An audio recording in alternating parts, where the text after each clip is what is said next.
আসসালামু আলাইকুম। আমি শাহাবুদ্দিন ফরাজি, সভাপতি বাংলাদেশ কৃষি উচ্চ ফাউন্ডেশন।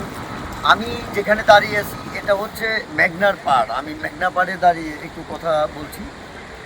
সেটা হচ্ছে যে আমি আজকে বলবো ওই যে মেঘনার মাছ সংক্রান্ত বিষয়ে যে ইলিশ এখন বর্তমান কিন্তু ভরা মৌসুম চলছে ইলিশের। তো আসলে ভরা মৌসুমেই কিন্তু এই মেঘনা ইলিশের অকাল চলছে। আমি যদি আপনাদেরকে একটু দেখাই, এখানে কিন্তু এই যে দেখছেন যে নৌকাগুলো বাঁধা আছে।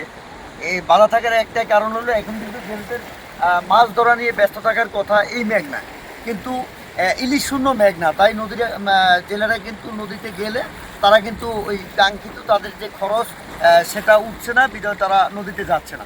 তো আসলে এটার কারণ হিসেবে আমি যদি একটু বলি, সেটা হচ্ছে এই মেঘনার ইলিশ সম্পদ রক্ষায় সরকার কিন্তু কিন্তু এখানে কোটি কোটি টাকা খরচ করছে, কিন্তু সেটা কাজের কাজ হচ্ছে না।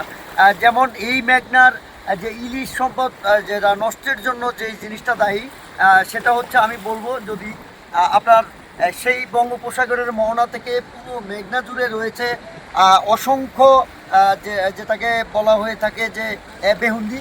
এই বেহুন্দি দিয়ে কিন্তু শুধু যে মাছ ধ্বংস করছে, ইলিশ সম্পদ ধ্বংস করছে তাই নয়, এই বেহুন্দি দিয়ে কিন্তু আপনার যে জলজ প্রাণী আছে যেটা পরিবেশের ভারসাম্য রক্ষা করে, এবং যে মাছের যে খাবার অর্থাৎ ইলিশ ইলিশ যে ব্যাকটেরিয়া সে তার খাদ্য হিসেবে নেয়, সেটা কিন্তু ওই জলজ প্রাণী থেকে উৎপাদন হয়। সেই জলজ প্রাণীগুলো মারা যাওয়ার কারণে ইলিশের যে খাদ্য মেঘনায় নাই, বিধায় ইলিশ কিন্তু মেঘনায় আসছে না। তো সেখানে যেখানে ইলিশ কিন্তু থাকছে যে বঙ্গোপসাগরে, সেখানেও ট্রলিং ফিশিং দিয়ে বর্তমানে কিন্তু এই ঝাটকাগুলো নিধন করা হচ্ছে। তাতে টোটাল যেখানে বঙ্গোপসাগরেও কিন্তু ইলিশের শেষ রক্ষা হচ্ছে না। তো আমরা সরকারের কাছে জোর দাবি জানাবো এই বিষয়গুলো কার্যকরী পদক্ষেপ নেওয়ার জন্য। শুধু সাধারণ জেলেদেরকে অভিযানের নামে হয়রানি না করে যেন যে এই যে রেণু এবং বিভিন্ন জলজ প্রাণী ধ্বংসকারী যেই চরঘেরা এবং যে বেহুন্দি, এগুলোর বিষয়ে একটু নজর দেওয়ার জন্য।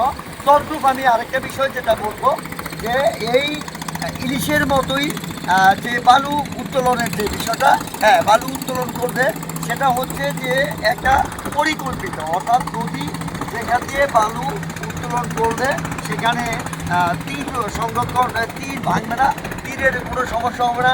সেখান থেকে যদি বালুটা উত্তোলন করে তাহলে কিন্তু আমাদের এই বলা যে দ্বীপ জেলা বলা যে সম্ভাবনার বলা যে শস্যের ভাণ্ডার বলে খ্যাত বলা এবং গ্যাসের ভাণ্ডার বলে খ্যাত বলা, আমাদের এই ভোলার কিন্তু থাকবে না যদি অপরিকল্পিত বালু উত্তোলন করা হয়। তো আমি এই মেঘনার ইলিশের মতোই, ইলিশ যেমন আজ বিলুপ্ত হয়ে গেছে, যদি অপরিকল্পিতভাবে বালু উত্তোলন করা হয় তাহলে একদিন কিন্তু এই ভোলাও বিলীন হয়ে যাবে এই মেঘনার গর্ভে। তো আশা করি সবাই ভালো থাকবেন, সুস্থ থাকবেন।